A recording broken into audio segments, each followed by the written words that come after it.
Je vous souhaite un bel après-midi.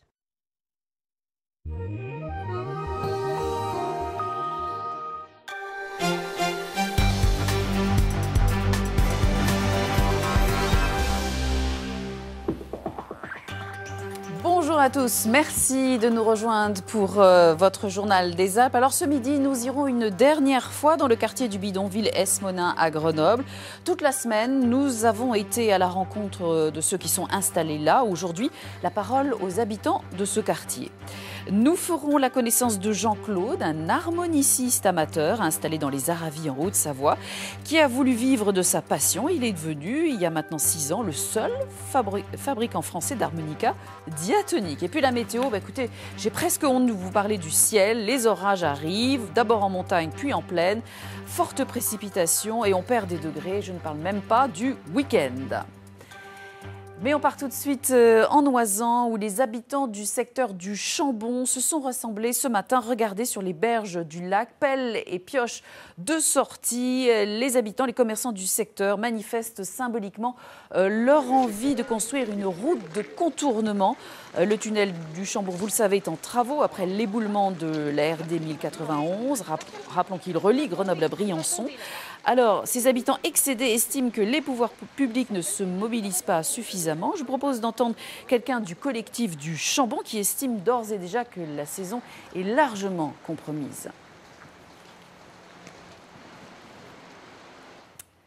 Alors, nous n'avons pas l'ITV, mais je continue en disant que la préfecture de l'Isère a annoncé hier la mise en place d'une cellule de veille économique avec un guichet unique pour accueillir ces professionnels, ces commerçants touchés par cette fermeture du tunnel. Et nous aurons un reportage complet ce soir dans le Journal des Alpes. On parle maintenant de Center Parcs. Hier, au Conseil d'État, le rapporteur public a donné un avis positif sur ce projet. Alors, qu'est-ce que ça veut dire sur la procédure, la saga de la procédure ? C'est ce qu'on va voir ce matin avec Christian Deville. L'origine de toutes les procédures judiciaires remonte au mois d'octobre dernier, quand le préfet de l'Isère signe 2 arrêtés, l'un au titre de la préservation des espèces, l'autre au titre de la loi sur l'eau, autorisant le début des travaux du Center Parcs. Ces 2 arrêtés sont attaqués en référé et le 24 décembre, le juge valide le premier, mais suspend le deuxième, signifiant l'arrêt des travaux. Ces 2 décisions sont chacune contestées, l'une par les anti-Center Parcs, l'autre par le groupe Pierre et Vacances, et font l'objet d'un pourvoi en cassation devant le Conseil d'État. Celui-ci déclare irrecevable le pourvoi des anti, mais accepte celui de Pierre et Vacances qu'il a examiné hier et sur lequel il doit se prononcer d'ici quelques semaines. C'est sur ce pourvoi que le rapporteur public, qui intervient en éclaireur des sages du Conseil d'État, s'est prononcé positivement. En attendant, la procédure judiciaire concernant les 2 arrêtés préfectoraux suit son cours. Après le jugement en référé, c'est-à-dire la procédure d'urgence, le tribunal administratif de Grenoble doit établir un jugement sur le fond. L'audience est fixée au 2 juillet prochain. Et puis à découvrir sur notre site internet, regardez, ça s'est passé ce matin, de gros bouchons, perturbations ce matin sur l'A40 dans le sens Mâcon-Chamonix.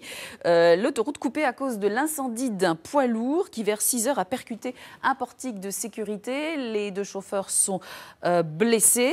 Cet accident a impacté également sur un anniversaire qui doit avoir lieu en ce moment même à Chamonix. Cet anniversaire, c'est les 70 ans d'une institution, l'ENSA, l'École nationale de ski et d'alpinisme. De nombreux temps forts sont prévus, notamment la venue du ministre de la Ville, de la Jeunesse et des Sports. Mais tout a pris du retard à cause de l'accident dont je vous parlais avant. Reportage complet ce soir dans le Journal des Alpes. Et également dans l'actualité, ça s'est passé à Presles en Isère hier vers 21 h. Un accident, un amateur de slackline, vous savez ces gens qui marchent sur un fil, avait mal réglé son installation. Un poteau en béton lui est tombé dessus sur le thorax. Il est gravement blessé. Il a dû être hospitalisé au CHU à Grenoble. Nous refermons maintenant la série sur le bidonville Esmonin à Grenoble. Depuis son apparition, les habitants du quartier dénoncent autant les dégradations qu'ils subissent que les conditions de vie de leurs voisins de campement, tout en regrettant de ne pas être entendus. Reportage Cédric Picot et Dominique Semet. C'est l'un des sujets sensibles du secteur Esmonin. Les poubelles du quartier renversées, fouillées par des habitants du camp en quête de nourriture. Un véritable problème pour le chef de rayon de ce supermarché. Chaque jour, il doit passer 1 heure pour ramasser les détritus devant son commerce, tout en essuyant les plaintes de la clientèle et du voisinage. Je ne sais pas quoi faire en fait. À la violence, non. Gentiment, je parle, ça ne marche pas aussi. Alors, on a fait des démarches, tout ça, mais aucune nouvelle, j'ai pas de nouvelles. J'attends toujours. Le syndicat, la mairie, on a fait le nécessaire et j'ai toujours pas de nouvelles et j'attends. Un sentiment d'abandon partagé par les commerçants et les habitants du secteur. Depuis 1 an et demi, le bidonville esmonin n'a cessé de grossir et pour le voisinage, les nuisances ont suivi. Les enfants qui traversent sans cesse cette avenue très fréquentée, les fumées en hiver, la mendicité pressante et parfois agressive au feu rouge et à l'arrêt de bus, et depuis quelque temps des mouvements suspects aux abords du campement. On n'a pas vraiment de preuves de ce trafic, mais on voit disons ce qui se passe, on voit les voitures, on voit des gens qui viennent, qui passent régulièrement devant le campement avec des grosses voitures. On va taire les marques, mais c'est vraiment signe que c'est des gens qui ne sont pas du campement. Symbole d'un quartier qui se dégrade, les anciens bâtiments Alibert, désossés par des bâtisseurs de cabanes en quête de matériaux. Depuis des mois, les riverains appellent les pouvoirs publics à l'aide. Mairie, préfecture, ministre de l'Intérieur et Premier ministre, personne ne leur a apporté de solution. En tant que contribuable grenoblois, on est aussi des gens qui avons des droits. Sur ce dossier, on a été très peu entendu depuis le début. Aujourd'hui, on aimerait participer à part entière aux discussions, à la résolution du problème et vraiment sortir par le haut de ce problème. Les riverains refusent toute stigmatisation, ils comprennent la détresse des habitants du bidonville, mais ils estiment aujourd'hui que la charge est trop lourde pour le seul quartier esmonin. Si vraiment il y a une volonté de la ville pour intégrer ces gens-là, il faut que ça soit fait au niveau de la ville et pas seulement au niveau d'un quartier. 400 personnes dans un quartier comme le nôtre, c'est énorme, c'est énorme. Nous, c'est impossible qu'ils soient intégrés de manière correcte de cette façon-là. Échaudés, les riverains ont accueilli avec scepticisme l'annonce du démantèlement du bidonville. L'opération devrait avoir lieu dans les semaines qui viennent, mais dans le quartier, on s'interroge. Ici, tout le monde se demande ce que vont devenir les 400 habitants du campement. Page médicale, Annecy accueille en ce moment un congrès sur la chirurgie de l'épaule, l'un des plus importants du monde. 1 millier de chirurgiens, de spécialistes de pointe sont là, échangent. Particularité, des opérations réelles sont retransmises en direct. Reportage Émilie Rousseau et Didier Albrand. Le geste est précis et la technique compliquée. Une arthroscopie de l'épaule, inventée à Annecy, le genre d'opération à laquelle il est difficile d'assister, mais aujourd'hui, elle est retransmise et commentée en direct. 750 chirurgiens venus du monde entier, car le congrès est unique en son genre. Pendant 3 jours, ils vont assister à une trentaine d'opérations réalisées à quelques centaines de mètres de là, dans une clinique privée et exécutées par les plus grands spécialistes. La tendance de l'orthopédie en Europe et dans le monde, c'est l'hyperspécialisation. Cette rencontre, qui fait désormais référence, c'est une bonne occasion pour comparer les techniques et apprendre. En Chine, il y a beaucoup de gens qui souffrent de pathologies de l'épaule. Je suis donc venu pour étudier et échanger. Un challenge technique et scientifique, car toutes les opérations sont retransmises en direct. L'intérêt, c'est de montrer toutes les nouvelles techniques, de montrer toutes les innovations. Vous savez, quand on écrit un livre, il faut 2 ans pour qu'il se publie, il faut 2 ans pour le travailler, et quand il sort, en fait, il a déjà 6 ans de retard.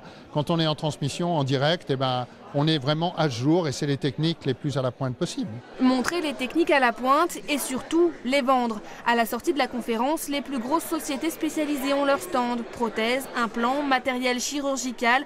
On en profite donc pour échanger des cartes de visite et signer des contrats. Comme toutes les sociétés, nous aimons être dans les endroits à la pointe, dans les endroits où l'on peut rencontrer nos clients. Ici, tout le monde est réuni, les scientifiques, les participants, les chirurgiens et les patients. Et les patients, opérés pendant le congrès, viennent eux aussi du monde entier, car toutes les pathologies sont passées en revue, même les plus rares. Et puis ici, vous avez un ado qui passe le bac, aïe aïe aïe, il est probablement plongé dans ses révisions jusqu'au cou, anxiété, fébrilité, c'est que l'échéance approche vraiment. Alors, bachoter seul ou en groupe, à chacun sa méthode. On est allé voir du côté du lycée Champollion à Grenoble comment ça se passait. Reportage signé Cédric Lepoitvin et Vincent Abran. Pour certains lycéens, les épreuves du baccalauréat ont déjà débuté. Dans quelques heures seulement, Amanda passera les oraux de langue portugaise. Seule, elle a choisi la méthode douce pour réviser. Ça permet de s'évader un petit peu du cadre de l'école et penser plus, être plus libre dans son esprit. Recharger un peu les batteries. Oui, avec le soleil, c'est bien. Il y en a d'autres qui ont choisi une méthode nettement plus scolaire. N. C'est 1200, oui. Voilà. Et P, tu le connais pas, tu le cherches. Donc je fais la formule. Donc tu fais la formule de l'intervalle de confiance. Dans cette classe de terminale scientifique, on n'en a toujours pas fini avec les mathématiques. La professeure, Madame Malcor, propose des cours de soutien aux volontaires qui douteraient encore un peu de leur capacité. Le but de leur donner ces exercices qui sont tombés récemment, c'est d'espérer être dans l'esprit de ce qui va tomber vraiment au bac. Bon, après, ces élèves sont quand même bien entraînés puisque les mathématiques auront un coefficient 9 pour eux. Et durant l'année scolaire, ils ont quand même 9 heures de maths par semaine. Donc, ils sont bien entraînés. Ce qui ne les a pas empêchés de venir à 8 heures pétantes ce matin. Le travail de groupe est certes plus motivant. C'est tout de suite mieux pour travailler parce que chez soi, on n'a pas forcément envie de le faire. Et ici, dès qu'on a une question, on peut la poser. Puis même entre nous, on peut s'entraider juste pour des petites questions, quoi. Puis parfois, ça fait baisser un peu la pression quand on est tout seul sur un bureau à plancher sur le truc, en se demandant comment les autres font, alors que les autres, ils sont comme nous, ils galèrent aussi. Mathématiques, langues, sciences économiques et sociales, les révisions se poursuivent jusqu'à la dernière minute. Début des épreuves écrites le 17 juin prochain. Allez, cyclisme, le critérium du Dauphiné, Raymond Bardet hier, regardez pour l'équipe AG2R, la mondiale, a remporté la 5e étape après une échappée en solitaire incroyable avec une descente sur Pralou. Il a terminé exténué sur la ligne d'arrivée. Aujourd'hui, 6e étape, le peloton débarque dans le Vercors à Villard-de-Lans. Voilà, exténué. On croise les doigts maintenant pour Mickaël qui ce week-end est en piste pour les championnats de France de boules lyonnaises en sport adapté. Ça va se dérouler à Paladru en Isère. Mickaël va défendre son titre. Il est trisomique et vous allez voir, il épate tout le monde. Reportage Céline Aubert-Aigré et Antoine Marnas. Allez, t'accompagne pas ta boule. C'est tout à la fois un sport d'adresse et d'effort. Pour entrer dans le jeu, Mickaël se lance, rapide et concentré. Le jeune homme trisomique est un champion dans sa catégorie, le meilleur dans sa discipline. C'est bien. Essaye de bien accompagner ta boule. Allez. Ouais. Mickaël, c'est un moteur parce que, en fin de compte, on l'a vu progresser, il a progressé, maintenant il a un certain niveau et les autres, ils ont envie de faire pareil. Les autres sportifs, les autres boulistes, ils ont envie d'arriver à progresser et à faire comme lui et même à le dépasser, quoi. Leur objectif, c'est aussi ça, c'est ce qui les fait aller de l'avant, quoi. Voilà, dépasser, être plus fort que lui. Et lui, ce qui le fait avancer aussi, c'est de se dire, attends, derrière, il y a du monde et il faut que je me batte. Mickaël Brachet est champion de France de boules lyonnaises, sport adapté.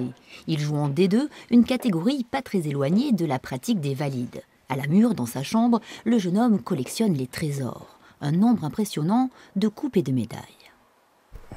Je peux le faire, c'est celui-là. Et pourquoi c'est celle que tu préfères? Eh ben, j'ai été champion. C'est un bon souvenir? Oui. Ah ouais, celle-là, elle est magnifique. Le jeune homme pratique le ski et le tir à l'arc, mais c'est enfant qu'il débute la boule lyonnaise avec son père. Lorsqu'il se licencie au Club des Bains il y a 10 ans, très vite, ses entraîneurs devinent en lui une graine de champion. Bah oui, il m'étonne beaucoup, hein. C'est super, quoi. Je veux dire, jamais j'aurais pensé qu'il puisse arriver à un tel niveau, quoi. Il est extraordinaire. Pour ce jeune homme timide, âgé de 24 ans, la compétition a été le chemin vers l'autonomie. Je travaille et j'ai un salaire. Chaque jour, Michael se rend au travail dans les ateliers de l'AFIPAIM, une association d'insertion pour les travailleurs handicapés. Une vie normale, la compétition en plus. Le 13 et le 14 juin, Michael va défendre son titre à Paladru. C'est la deuxième fois que de tels championnats de France sont organisés. Preuve que la boule lyonnaise s'ouvre de plus en plus au sport adapté. C'est une victoire, on est arrivé parce qu'on s'est adapté à, c'est le cas de le dire, on s'est adapté à eux. Eux, ils sont adaptés également à notre discipline et c'est une victoire. Surtout que les clubs fleurissent de plus en plus dans le département et en France également, puisqu'on en a profité au niveau France de monter une commission nationale du sport adapté. En Isère, il y a désormais une trentaine de disciplines ouvertes au sport adapté. Moins médiatisé que le handisport, le sport pour déficients intellectuels a plus de mal à se structurer. Son défi est pourtant le même, changer le regard des valides dès le plus jeune âge. Voilà, on croise les doigts pour Michael. On termine, direction les Aravis en Haute-Savoie, rencontre avec Jean-Claude, harmoniciste amateur qui a voulu vivre sa passion jusqu'au bout. Et il est donc devenu le seul fabricant français d'harmonica diatonique. Attention, c'est important. Reportage Maxence Regnault et Ingrid Pernet du Parc.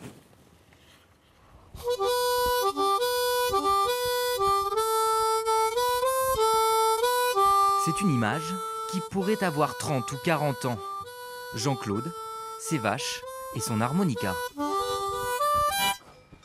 Il a la possibilité d'évoquer tout un tas de souvenirs qui sont liés à l'enfance et c'est sans doute la raison qui m'a poussé à développer cet instrument qui est pour moi vraiment rattaché aux souvenirs d'enfance dans la montagne avec mes frères, avec les bêtes, dans un contexte magnifique.